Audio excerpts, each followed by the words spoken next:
So, hi guys! Bumiyahe pala kami from Aonang to Krabi Town.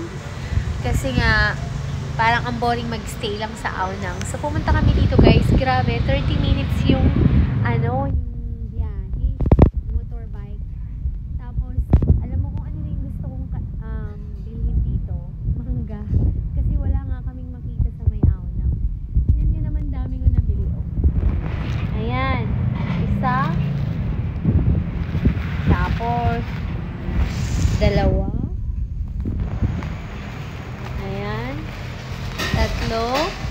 Tapos, meron pa yung suha ni Robin. Ang dami kong binili guys kasi nga, wala kaming makita sa Aonang kung saan doon kami nakastay. So, bumiyahe pa talaga kami ng 30 minutes para lang pumunta dito. O, diba? Right? Hello? Nabero. So, yun na nga guys. Kumala sa Krabi Town para lang bumili ng mangga. Ayan. Kain muna kami. Dito kami sa wet market ng Krabi Town. Thank you!